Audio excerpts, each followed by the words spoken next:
La muerte de Jesús tiene beneficios verticales al restablecer nuestra relación con Dios y horizontales al cimentar nuestras relaciones con los demás. Hoy vamos a estudiar la lección de la escuela sabática en el libro de Efesios, que tiene por título La Iglesia, un templo santo. El título general de la lección de esta semana es Expiación horizontal, la cruz y la iglesia. Que la primera pregunta que nos hicieron en esta maravillosa lección. Una pregunta por lo cual te invito también a responderlo en comentario. Nos dice así lo siguiente, ponga atención. ¿Qué conjunto de imágenes destacadas utiliza Pablo en Efesios 2, versículo 11 al 22, para señalar la unidad entre judíos y gentiles en la iglesia? ¿Para qué podemos saber qué conjuntos de imágenes que utiliza Pablo? Vamos a leer Efesios 2, versículo 11 hasta 22. Dice, por tanto, acordaos de que en otro tiempo vosotros los gentiles, en cuanto a la carne, erais llamado en circuncisión por la llamada circuncisión hecha con mano en la carne. En aquel tiempo estabais sin Cristo, alejados de la ciudadanía de Israel y ajenos a los pactos de la promesa, sin esperanza y sin Dios en el mundo. Pero ahora en Cristo, vosotros que en otro tiempo estabais lejos, habéis sido hechos cercanos por la sangre de Cristo, porque Él es nuestra paz, hablando de Cristo, que de ambos pueblos hizo uno, derribando la pared intermedia de separación. Ahí, como puedes ver, que con el poder de Cristo, esta pared intermedia que había entre ellos, Cristo lo eliminó totalmente, aboliendo en su carne las enemistades, las leyes de los mandamientos expresados en ordenanza, para crear en sí mismo de los dos un solo y nuevo hombre, haciendo la paz. Ahí nos está haciendo referencia a que el pueblo judíos, aunque Dios los dio los 10 mandamientos, ellos pusieron muchas reglas más, complicaron aún más las cosas. Hasta a veces ellos mismos no cumplieron con las cosas, pero obligaron que otros cumplieron con las cosas. Entonces ahí ellos complicaron las cosas para que los demás hacen la voluntad de Dios.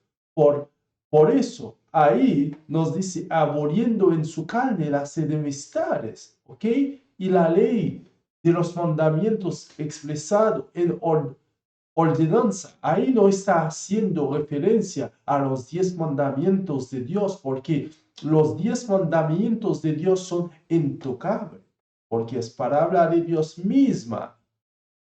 Porque en la Biblia Dios dijo que no pasara ni una gota, ni una letra de la Biblia hasta que cumple todo. Así que la Biblia es sagrada. Sigamos leyendo.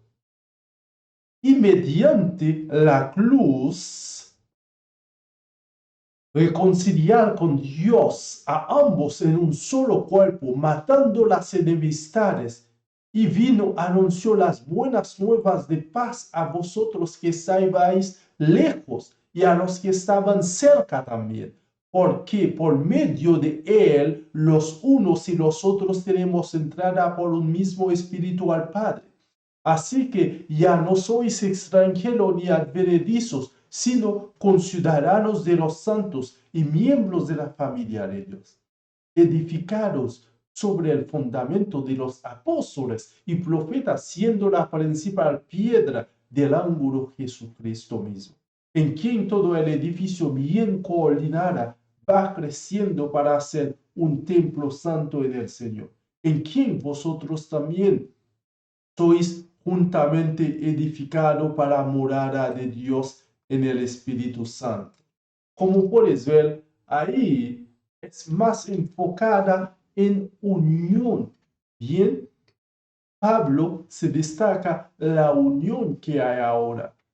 No esta división que había antes. Las cosas ahora es más simple porque no hay esta opción que permitía que nadie compre con la palabra de Dios. Ahora el pueblo se hace uno, ellos aboliendo en su carne las enemistades. Ahora no existe este tipo de enemistades. Como puedes ver, es mucho mejor vivir en unión y en armonía, por lo cual nosotros también debemos vivir así. Al repasar Efesios 2, recordamos que los versículos 1 al 10 enseñan que vivimos en solidaridad con Jesús, mientras los versículos 11 al 22 enseñan que vivimos en solidaridad con los demás como parte de su iglesia. Ahí puedes ver, es muy importante. Vivimos en solidaridad con Jesús, pero también vivimos en solidaridad con los demás. Si amamos a Jesús con todo nuestro corazón, debemos poder vivir en solidaridad con los demás también. Porque si Jesús mora en nuestro corazón, debemos tener esta armonía con los demás. Porque mediante la cruz Jesús derriba todo lo que divide a los creyentes gentiles de los judíos, incluyendo el mal uso de la ley para profundizar el abismo que había entre ellos. Jesús mismo construye algo, un asombroso templo nuevo compuesto por creyentes, tanto judíos, tanto gentiles. Eso es maravilloso. Los gentiles en otro tiempo, excluidos del culto en los lugares santos del templo, ahora se unen a los creyentes judíos para llegar a hacer un nuevo templo. Como puedes ver, tanto judíos y gentiles ahora están adorando juntos, porque todos son conciudadanos del cielo, todos son conciudadanos de Dios, todos son hijos y hijas de Dios. Ahora, no adoran de forma divididos, no, están adorando todos juntos, porque todos son hermanos, son prójimos, todos son hijos y hijas de Dios. Eso es aún mucho mejor. La división no debe existir. Eso debes tenerlo claro. Si lo tienes claro, cualquier división que tienes en su casa, con amigos, familiares, en la iglesia, no debe existir porque Jesús quiere que vivamos juntos en armonía. Todos nos convertimos en parte en la iglesia de Dios, un templo santo en el Señor. Ahí podemos ver Efesios 2, versículo 19 y 22. Y tenemos el privilegio de vivir en solidaridad también con Jesús y con nuestros hermanos y hermanas en Cristo. ¿No es maravilloso? ¿Te gusta vivir en armonía, escuchar la palabra de Dios en armonía, estar en la iglesia con armonía, mirando hacia un solo objetivo que es el regreso de Jesús? Vamos a leer Efesios 2, versículo 19 al 22. Nos dice así: así que ya no sois extranjeros ni advenedizos. Eso es un versículo que me gusta mucho desde que lo encontré. Sino conciudadanos de los santos y miembros de la familia de Dios, edificados sobre el fundamento de los apóstoles y profetas, siendo la principal piedra del ángulo Jesucristo mismo, en quien todo el edificio bien coordinada va creciendo para ser un templo santo en el Señor, en quien vosotros también sois juntamente edificado para morada de Dios en el Espíritu. Y como puedes ver, ya no somos extranjeros ni advenedizos, somos conciudadanos de los santos y miembros de la familia de Dios. ¿No es una buena noticia para usted saber que no eres extranjero, no eres advenedizos, eres miembro de la familia de Dios? ¿Eso no es una buena noticia? Miembro de la familia de Dios, no eres cualquier persona. No, provienes del cielo porque eres hijo y hija de Dios. Eso debes tenerlo muy claro. El uso que hace Pablo de la metáfora de la iglesia como templo en Efesios 2, versículo 19 al 22, ¿cómo se compara con los usos de los siguientes pasajes? Primeros de Corintios 3, versículo 9, 17 hasta el 17 y segundo Corintios 6, 14 y 7, 1, primero de Pedro 2 y 4, 8. Vamos a leerlo. Dice, el uso que hace Pablo de la metáfora de la iglesia como templo en Efesios 2, 19 al 22, lo que habíamos leído anteriormente aquí, y también y en estos versículos. Vamos a leerlo para ver qué nos dice Dios aquí en su palabra.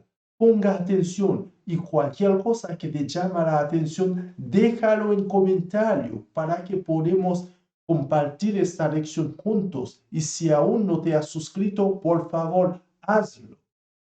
Primeros de Corintios 3, versículo 9 hasta el 17. Dice, porque somos colaboradores de Dios y vosotros sois labranza de Dios, edificio de Dios, conforme a la gracia de Dios que me ha sido dada.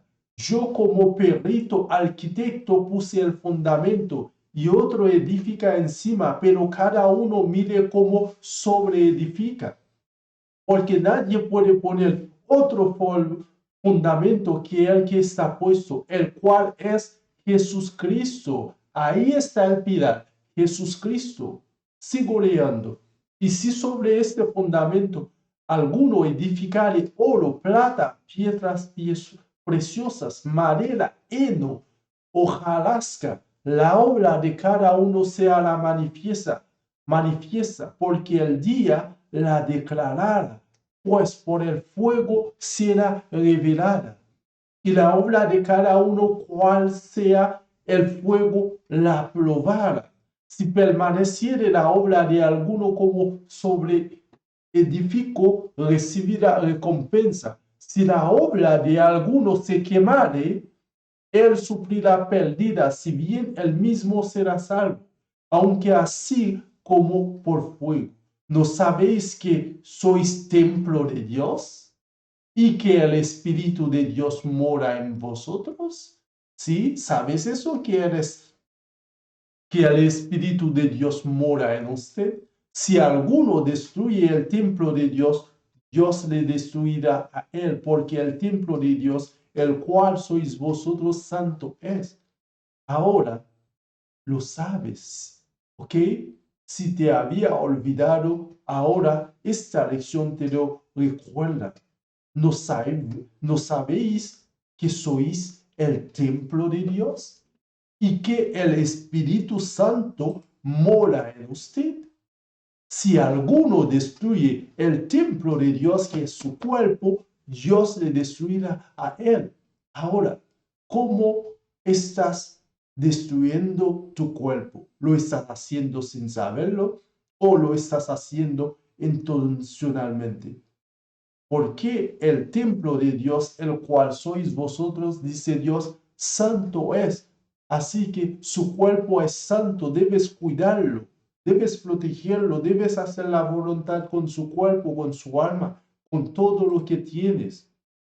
Segundo de Corintios 6, versículo 14 y 7 y 1. Dice, No os unáis en yugo desiguales con los incrédulos, porque ¿qué compañerismo tiene la justicia con la injusticia?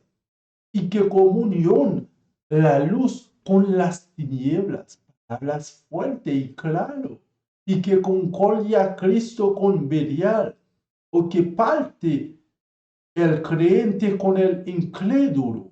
¿Y qué acuerdo hay entre el templo de Dios y los ídolos?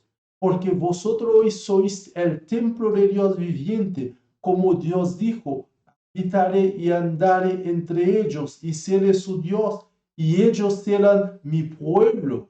Por lo cual salid de en medio de ellos y apartaos, dice el Señor, y no toquéis lo inmundo, y yo os recibiré y seré para vosotros por Padre, y vosotros me seréis hijos y hijas, dice el Señor Todopoderoso. Eso es maravilloso. Así que, amados, puesto que tenemos tales promesas, limpiémonos de toda contaminación de carne y de Espíritu Santo, perfeccionando la santidad en el temor de Dios. Estos versículos de 2 Corintios es clarito, nos deja el mensaje muy claro. La pregunta: ¿tienes en cuenta estos versículos? No os unáis en yugo desiguales con los incrédulos.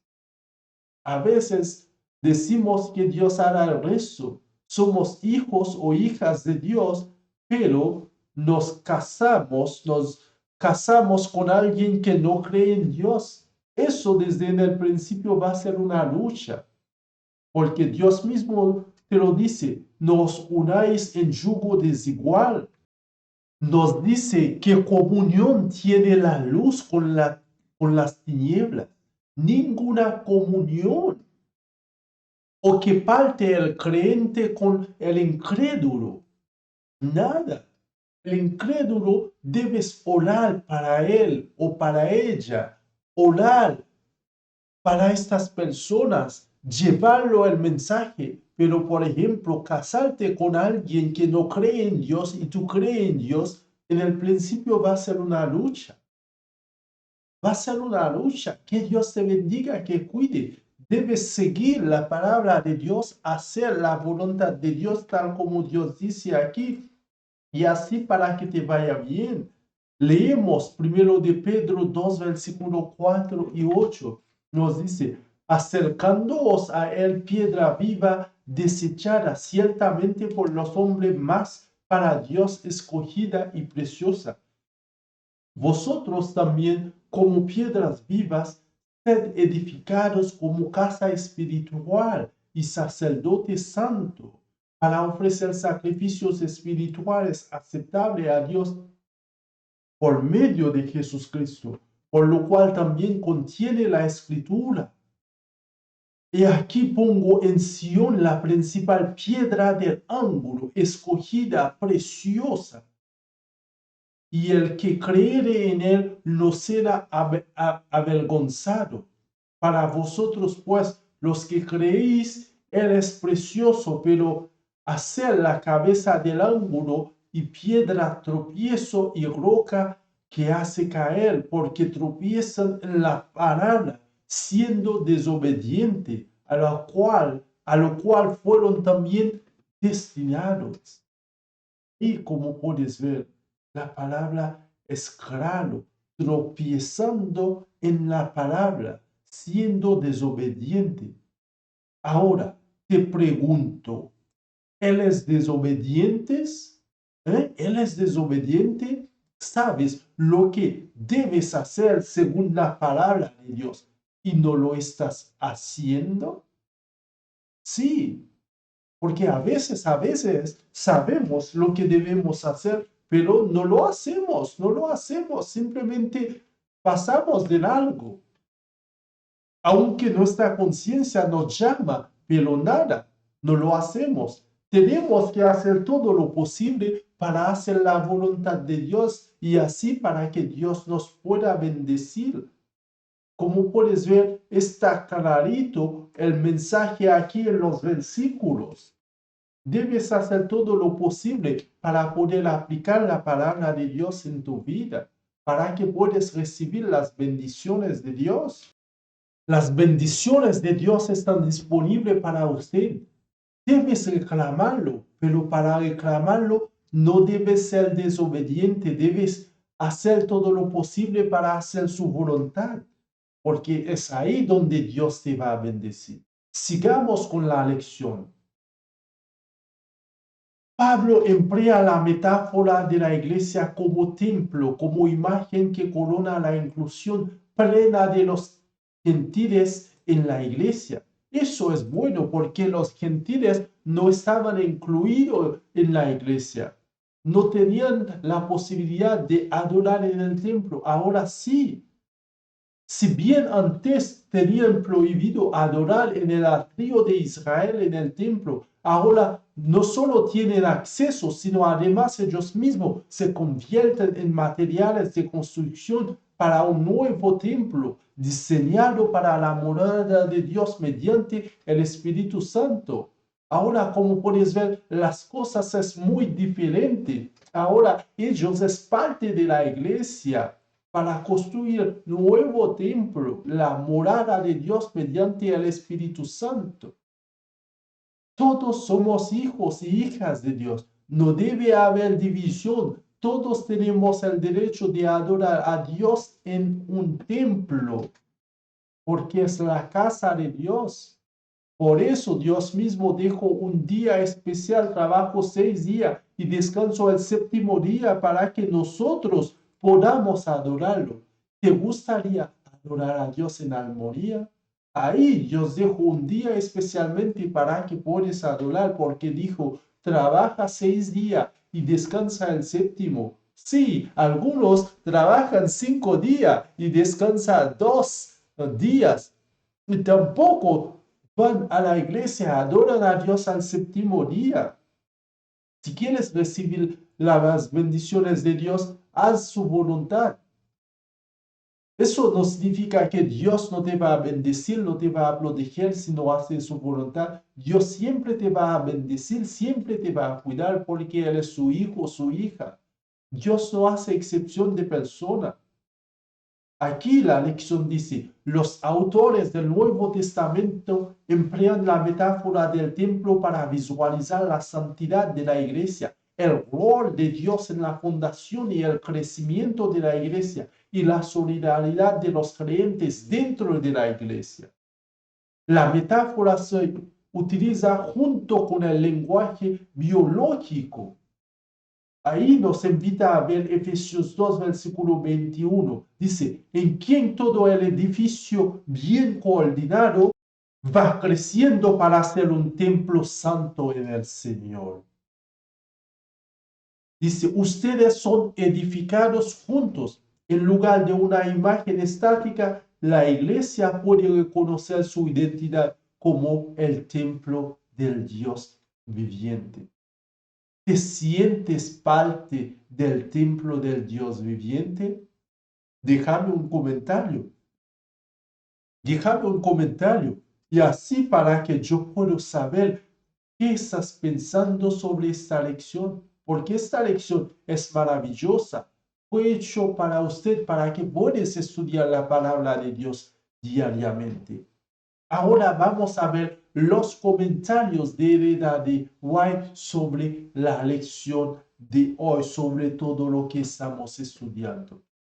El primer párrafo dice así lo siguiente. El templo judío fue construido con piedras labradas que se sacaron de las montañas, ¿te lo imaginas? Y cada piedra era preparada para su lugar en el templo, labrada a escuadra, pulida y probada antes de ser transportada a Jerusalén. ¡Qué trabajo! ¡Oh! Sí, eso es cualquier trabajo. Cuando todas estas piedras se encontraban sobre el terreno, la edificación se hizo sin que se oyera el ruido de una hacha o de un martillo. Esta edificación representa el templo espiritual de Dios compuesto de materiales traídos de todas las naciones, lenguas, pueblos y clases sociales, grandes y pequeños, ricos y pobres, sabios e ignorantes. No se trata de sustancia inerte que deban ser trabajadas por medio del martillo o el cincel. Son piedras vivas, sacadas de la cantera del mundo por medio de la verdad. Y el gran arquitecto, el Señor del templo, estará ahora labrándolas y puliéndolas, preparándolas para su lugar respectivo en el templo espiritual. Este templo, una vez terminado, será perfecto en todas sus partes y causará la admiración de los ángeles y de los hombres, porque Dios es su arquitecto y constructor. Ahora te pregunto, ¿te gustaría que Dios sea el arquitecto y constructor de su vida? Déjamelo en comentario, déjame la respuesta en comentario, porque voy a leerlo y voy a responderte también. ¿Te gustaría eso? Porque como puedes ver, Dios es el arquitecto mismo de, de la construcción del templo. Es por eso todos sus hijos tienen el derecho de adorar. Cualquier trabajo ellos han tomado para que puedan construir este templo. Las piedras fueron talladas antes de traerlo al lugar de la construcción.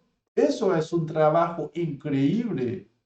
Lo diría de ingeniería, porque para hacer todas estas piedras se cuadran uno sobre el otro, sin estar cerca. Eso es maravilloso. Los apóstoles edificaron la iglesia de Dios sobre el fundamento que Cristo mismo había puesto. Así que los apóstoles no lo hicieron por su cuenta, solamente lo hicieron sobre el fundamento que Cristo mismo había puesto. Frecuentemente se usa en las escrituras la figura de la construcción de un templo para ilustrar la edificación de la iglesia. Zacarías señaló a Cristo como el pimpollo que debía edificar el templo del Señor. Habla de los gentiles como colaboradores en la obra. Y los que están lejos vendrán y edificarán en el templo de Jehová. E Isaías declara, los hijos de los extranjeros edificaron tus muros. Como puedes ver que los apóstoles edificaron sobre el mismo fundamento de Cristo. Ellos no hicieron cosa suya. No, ellos siguieron construyendo sobre el mismo fundamento de Cristo. Ellos se enfocan en la palabra de Dios. Ellos no hacen nada contrario. Igual que los 10 mandamientos. Jesús vino a cumplir, no a abolir la ley. También los apóstoles siguieron construyendo la iglesia sobre el fundamento de Cristo, porque Cristo es hijo de Dios. Hizo la voluntad de Dios cuando estaba en la tierra. Nosotros también debemos hacer la voluntad de Dios, porque es lo que debemos hacer según su voluntad. Sigamos leyendo los párrafos de escuela de Elena White. Dice, escribiendo acerca de la edificación de dicho templo, Pedro dice, al cual allegándoos piedra viva, reprobada cierto de los hombres, empero elegida de Dios, preciosa, vosotros también como piedras vivas, sed edificados una casa espiritual y un sacerdocio santo, para ofrecer sacrificios espirituales agradables a Dios por Jesús. Los hechos de los apóstoles. Aquí puedes ver que eso es maravilloso. Bien, sacrificios agradables a Dios por Jesús. Siguiente párrafo dice, los apóstoles trabajaron en la cantera del mundo judíos y gentil, extrayendo piedras que habían de colocar sobre el fundamento. Sí, en su carta a los creyentes de Éfeso, Pablo les dice, así que ya no sois extranjeros ni advenedizos, sino juntamente con ciudadanos con los santos y domésticos de Dios, edificado sobre el fundamento de los apóstoles y profetas, siendo la principal piedra del ángulo Jesucristo mismo, en el cual, compaginado todo el edificio, va creciendo para ser un templo santo en el Señor, en el cual vosotros también sois juntamente edificados para morada de Dios en espíritu. Eso se encuentra en Efesios 2, versículo 19 al 22. Y como puedes ver, todos son uno. No son advenedizos ni extranjeros, son conciudadanos de Dios. También para usted no eres extranjero y extranjera. Él es hijo e hija de Dios, parte del pueblo de Dios. Eso es maravilloso. Y escribió a los corintios lo siguiente: conforme a la gracia de Dios que me ha sido dada, yo como perito arquitecto puse el fundamento y otro edifica encima. Empero cada uno vea cómo sobreedifica, porque nadie puede poner otro fundamento que el que está puesto, el cual es Jesucristo. Si alguien te viene a predicar otra cosa que no es lo que ha edificado Jesús, no lo escucha. Si alguien está predicando y no está predicando según la palabra de Dios, no lo escucha. Evita desviarte de la palabra de Dios, porque la palabra de Dios es suficiente clara para que podamos usarlo como fundamento. Sigo leando.